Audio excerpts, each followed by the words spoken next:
Daily. Taste the Daily. தேசிய அளவில் பாஜக அரசு வெகுமக்கள் விரோத நடவடிக்கைகளில் ஈடுபடுவதை கண்டிப்பதும் இல்லை, சுட்டிக்காட்டுவதும் இல்லை என்பது அதிர்ச்சி அளிக்கிறது.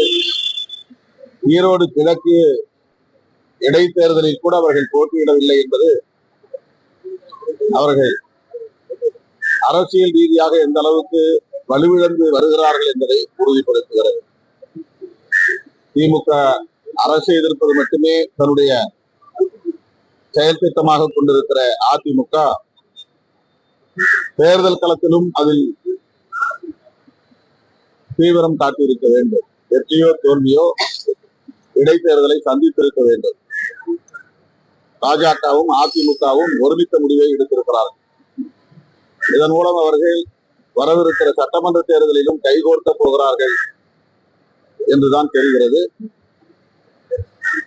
பாஜக, RSS ஆகியவற்றோடு அவர்கள் கொண்டிருக்கிற உறவு விரைவில் வெட்ட வெளிச்சமாகும் என்று நம்புகிறேன். அதே போல ஈசிஆர் பாத்தீங்கன்னா திமுக பொறி போட்ட கார் ஒரு பெண்கள் போகக்கூடிய வாகனங்கள் மாற்றிருக்கு. எதிர்கட்சிகள் திமுக பெண்களுக்கு பாதுகாப்பு அது சம்பந்தமாக காவல்துறை ஒரு விளக்கத்தை தந்திருக்கிறது. சம்பந்தப்பட்டவர்களை கைது செய்வதற்கு தீவிரமான நடவடிக்கைகளை மேற்கொண்டு வருகிறார்கள். அவ்வாறு குற்றச்செயல்களில் ஈடுபட்டவர்கள் வண்டியிலே ஒரு கட்சி கொடியை கட்டியிருப்பதால் அதற்கு கட்சி பொறுப்பாக முடியாது. யாராயிருந்தாலும் அவர்கள் மீது கடுமையான நடவடிக்கையை எடுக்க வேண்டும். காவல்துறை அதில் மெத்தனம் காட்டக்கூடாது. அவர்கள் மீதான நடவடிக்கையை உறுதிப்படுத்த வேண்டும் என்று வேண்டுகோள்.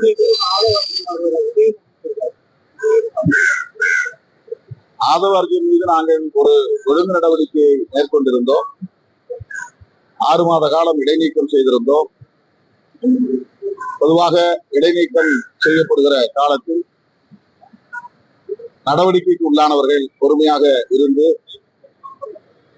தலைமையை அல்லது ஒழுங்கு நடவடிக்கை குழுவை சந்தித்து விளக்கமளிப்பார்கள். பின்னர் கட்சியில் தன்னை சேர்த்துக் கொள்வதற்கான வேண்டுகோளை முன்வைப்பார்கள். ஆனால் ஆதவ அர்ஜுன் அவர்கள் உடனடியாக கட்சியிலிருந்து வெளியேறுவதாக அறிவித்தார். பதவியில் இருந்து பொறுப்பிலிருந்து விலகினார். இப்போது தமிழக வெற்றி கழகத்தின் தேர்தல் வியூக வகுப்பாளராக பணியாற்றப் போகிறார் என்ற தகவல்களை ஊடகங்களின் மூலம் அறிய வந்தேன். அவருக்கு என்னுடைய வாழ்த்துக்கள்.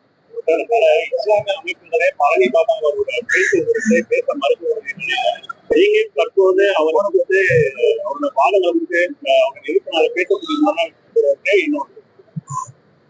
இப்ப புதுசா நாங்க பேசல. விடுதலை சிறுத்தைகளை பொறுத்தவரையில் நாங்கள் தேர்தல் அரசியலில் ஈடுபடாத காலத்திலே கூட அவரோடு நிகழ்ச்சிகளில் பங்கேற்றிருக்கிறேன். அவர் தேசத்திற்கு விரோதமான எந்த செயலிலும் ஈடுபட்டதில்லை. தீவிரவாத நடவடிக்கைகளில், பயங்கரவாத நடவடிக்கைகளில் ஈடுபட்டதில்லை. அரசியலை அரசியலாக பேசினார். விளிம்பு நிலை மக்களுக்கான குரலை ஓங்கி உயர்த்தி பேசினார். அந்த வகையில் அவருடைய நினைவு நாள்களில் நாங்கள்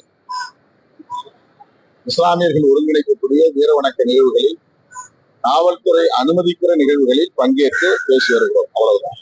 பட்ஜெட் நடக்கும்போது பட்ஜெட் தாக்கல் அது போன பிறகுதான் தெரியும் என்ன பண்ண போறாங்கன்னு தெரியும். எப்போதுமே வழக்கமா தமிழ்நாட்டை வஞ்சிப்பார்கள். பாஜக அல்லாத கட்சிகள் ஆளக்கூடிய மாநிலங்களுக்கு ஓரவஞ்சனை செய்வது அவர்களின் வழக்கமான நடவடிக்கை. பட்ஜெட் தாக்கல் செய்த பிறகுதான் அதில் உள்ள விவரங்கள் நமக்கு தெரியும். அதன் பின்னர் எதிர்வினையாகும். துப்பாக்கி பயிற்சி கொடுத்ததாக அது பயிற்சி கொடுத்தது என்று பொருள் இல்லை. பயிற்சி என்பது வேறு, நம்முடைய ஆர்வத்திற்காக அவர்கள் கையாளுவதற்கு தருவது என்பது வேறு. கடற்படை புலி தளபதி சிவசை அவர்களை நாங்கள் சந்தித்த போது அங்கேற்கண்ணி என்கிற படைகளே கொஞ்ச தூரம் நாங்கள் கடலில் பயணம் செய்தோம். அப்போது அந்த வண்டியில் இருந்த ஆயுதங்களை கையாளுவதற்கு நாங்கள் ஆர்வம் காட்டினோம் என்பதை தான் சொன்னேன். வழக்கமாக விடுதலை புலிகள் தமிழ்நாட்டிலிருந்து வரக்கூடியவர்களை வரவேற்பதும் அவர்களின் ஆர்வத்திற்குரிய மரியாதையை பெறுவதும் அவர்களின் நடவடிக்கைகளும் செயல் திட்டங்களும் ஒன்றாக இருந்தது. ஒரு முறை நான் ஒரு வாரம் தங்கியிருந்தேன், இன்னொரு முறை 20-30 நாட்கள் தங்கியிருந்தேன். எல்லா இடங்களுக்கும் அதற்கென்று தனி பொறுப்பாளரை நியமித்து அழைத்து சென்று முக்கியமான தளபதிகளை எல்லாம் சந்திப்பதற்கான ஏற்பாடுகளை செய்தார்கள்.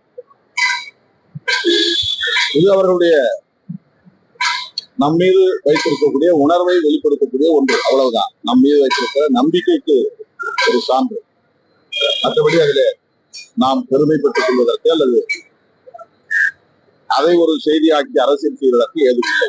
முதுநிலை மாணவர் சேர்க்கையில தீர்ப்பு வந்து தமிழ்நாட்டுக்கு 1500 பிஜேபி முதுநிலை மாணவர் சேர்க்கையில தீர்ப்பு மூலமா 1500 பிஜே வந்து தமிழ்நாட்டுக்கு கைவிட்டு போகிற சூழல் இருக்கு. மறுசிராய்வு அரசு சார்பில்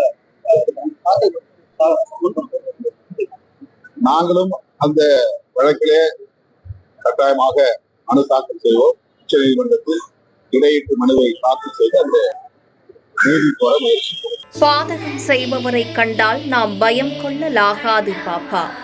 மோதி மிதித்து விடு பாப்பா, அவர் முகத்தில் உமிழ்ந்து விடு பாப்பா. அண்மை செய்திகளை உடனுக்குடன் தெரிந்து கொள்ள இணைந்திருங்கள் எம் நாடு தொலைக்காட்சியுடன்.